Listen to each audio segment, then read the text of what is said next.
Freedom వేరుశనగ నూనెతో వంటింటి ఊరగాయలకు మన ఊరి రుచిని తెచ్చేద్దాం.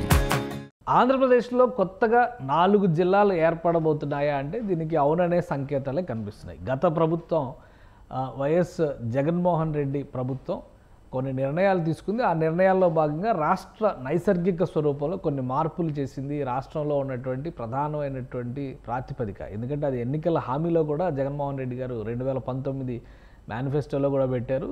ప్రతి పార్లమెంటు నియోజకవర్గాన్ని ఒక జిల్లాగా రూపొందించే విధంగా ప్రణాళికని అమలు చేస్తామనేటువంటి ప్రకటన చేశారు.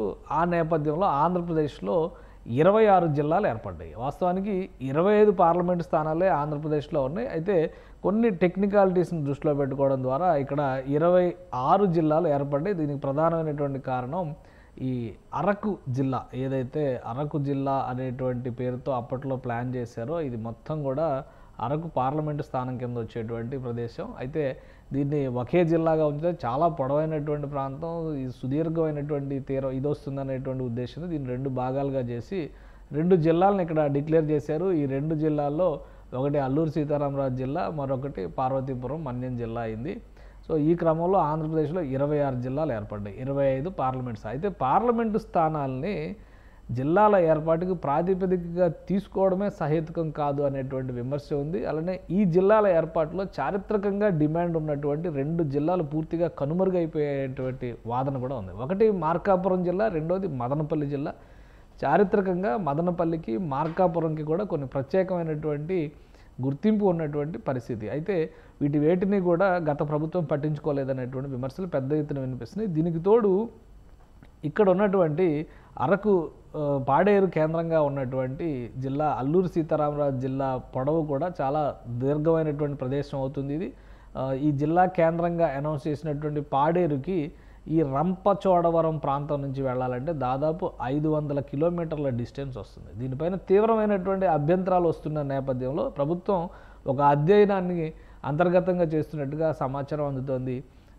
రంపచోడవరం జిల్లాని ఏర్పాటు చేయాలి అనేటువంటి ఆలోచనని రాష్ట్ర ప్రభుత్వం చేస్తున్నట్టుగా తెలుస్తుంది. అధికారికంగానే కొంతమంది ప్రజాప్రతినిధులు అక్కడ అనౌన్స్మెంట్లు కూడా చేస్తున్నారు. అదే తరహాలో మార్కాపురం జిల్లాకు సంబంధించి ఇది ఒక ఆస్పెక్ట్ అయితే, అంటే ఇక్కడ ఏర్పడబోయేది ఒక జిల్లా అనుకుంటే మార్కాపురంకు సంబంధించి ఒంగోలు జిల్లాలో మార్కాపురం జిల్లా డిమాండ్ కూడా చాలా ముఖ్యమైనటువంటి డిమాండ్. ఈ మార్కాపురం జిల్లా డిమాండ్కి సంబంధించి కూడా స్థానిక ప్రజాప్రతినిధులు కొన్ని అనౌన్స్మెంట్లు చేస్తున్నారు. అతి త్వరలో రాష్ట్ర ప్రభుత్వం మార్కాపురం జిల్లాని ఏర్పాటు చేయబోతోంది అనేటువంటి ప్రకటనల సారాంశం ఇది.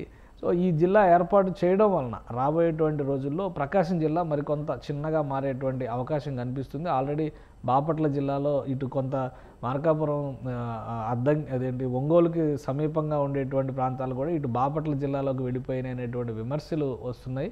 సో ఒకసారి ఇక్కడ ప్రకాశం జిల్లాలో ఉన్నటువంటి పరిస్థితులను అధ్యయనం చేయడం, మార్కాపురం జిల్లా ఏర్పాటుకు సంబంధించినటువంటి అంశాన్ని పరిశీలించడం. ఇక రెండోది చారిత్రకంగా ఉన్నటువంటి డిమాండ్ పరంగా చూస్తే మదనపల్లి జిల్లా అంశం పైన కూడా చర్చకు వస్తుంది. ఇది 3వ జిల్లాగా ఆంధ్రప్రదేశ్లో మనం చూడాల్సి ఉంటుంది.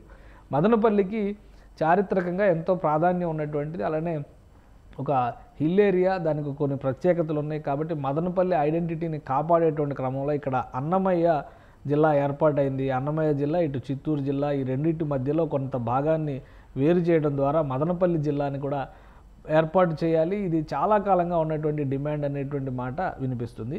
ఈ 3 జిల్లాలతో పాటు ఇక్కడ 26+3 అయ్యేటువంటి పరిస్థితి ఉంది. అంటే 29 జిల్లాలు అవుతుంది. వీటితో పాటు ఇప్పుడు రాజధానిగా డెవలప్ అవుతున్నటువంటి అమరావతి ప్రదేశం పైన కూడా అధ్యయనం చేయాల్సిందిగా ముఖ్యమంత్రి చంద్రబాబు నాయుడు అధికారులను ఆదేశించినట్టుగా సమాచారం అందుతుంది. అంటే అమరావతిని ఒక ప్రత్యేక జిల్లాగా చేసి దానికి ఒక స్పెషల్ ఐడెంటిటీ ఇవ్వాల్సినటువంటి అవసరం ఉంది. ఎందుకంటే పూర్తిగా క్యాపిటల్ రీజియన్ ఉంది అక్కడ. సిఆర్డీఏ పరిధిలో ఉన్నటువంటి ఇటీవల కాలంలో కొత్త ప్రభుత్వం, కూటమి ప్రభుత్వం ఏర్పడిన తర్వాత ఒక అధ్యయనం చేసి సిఆర్డీఏ పరిధిని కూడా విస్తరించింది. దీనికి కారణాలు ఏంటంటే సిఆర్డీఏకి ఆనుకొని పల్నాడు జిల్లాలో ఉన్నటువంటి కొన్ని మండలాలని, అలానే బాపట్ల జిల్లాలో ఉన్నటువంటి కొన్ని మండలాలని, అటు ఎన్టీఆర్ జిల్లాలో ఉన్నటువంటి కొన్ని మండలాలను కూడా ఇందులో కలుపుతూ సిఆర్డీఏ పరిధిని విస్తరించారు.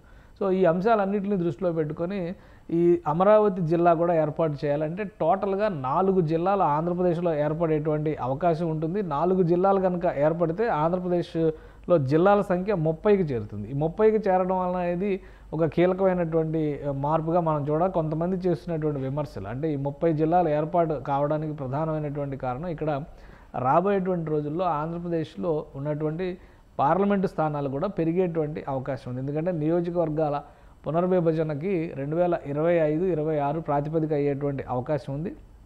పెరిగితే 5 నుంచి 6 జిల్లాలు 5 నుంచి 6 నియోజకవర్గాలు ఆంధ్రప్రదేశ్లో పెరిగేటువంటి ఛాన్సెస్ ఉన్నాయి.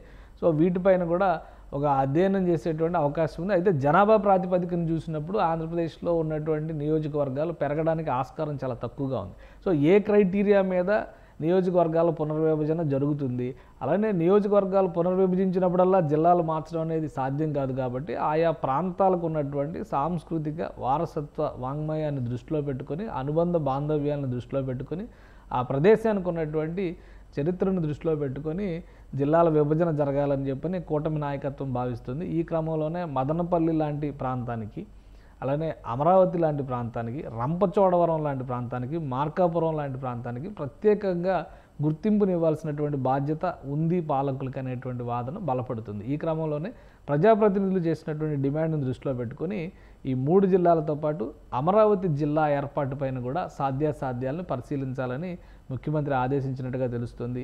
మరొకటి ఏంటంటే రాబోయేటువంటి రోజుల్లో జిల్లాల పునర్విభజనతో పాటు ఆంధ్రప్రదేశ్ రాజధానిగా అధికారికంగా కేంద్ర ప్రభుత్వం అమరావతికి సంబంధించి గెజిట్ జారీ చేసేటువంటి అవకాశం ఉంది. గతంలో ఉమ్మడి రాజధాని అనేటువంటి ఒక జంజాటం ఉండడం వల్ల హైదరాబాద్ను కోల్పోయే పరిస్థితి ఉంటుంది. రాజధాని నిర్మాణం జరగకముందరే కేంద్రం గెజిట్ ఇస్తే కనుక అనేటువంటి అపోహలు, అనుమానాలు ఉండడం వల్ల అప్పట్లో కొంత జాప్యం జరిగింది.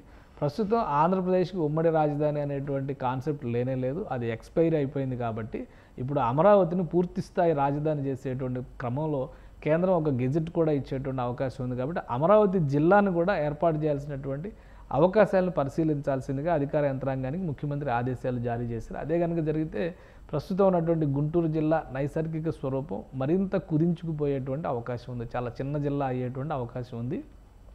ఆంధ్రప్రదేశ్ ప్రస్తుతం ఉన్నటువంటి ఆంధ్రప్రదేశ్లో అన్నిటికంటే ముందు ఏర్పడిన జిల్లా గుంటూరు జిల్లా. అప్పట్లో గుంటూరు మండలంగా వ్యవహరించేవారు.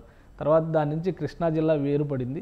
తర్వాత భాగాలుగా విడిపోతూ నెల్లూరు జిల్లా వేరుపడింది. తర్వాత ప్రకాశం జిల్లా ఆవిర్భవించింది. ఇప్పుడు ఫైనల్గా గుంటూరు పల్నాడు జిల్లా, ఈ మధ్య పల్నాడు జిల్లా, బాపట్ల జిల్లా ఏర్పడింది. సో అమరావతి జిల్లా కూడా ఏర్పడితే కనుక మాతృకైనటువంటి గుంటూరు జిల్లా స్వరూపం అతి చిన్నగా మారిపోయేటువంటి అవకాశం ఉంది.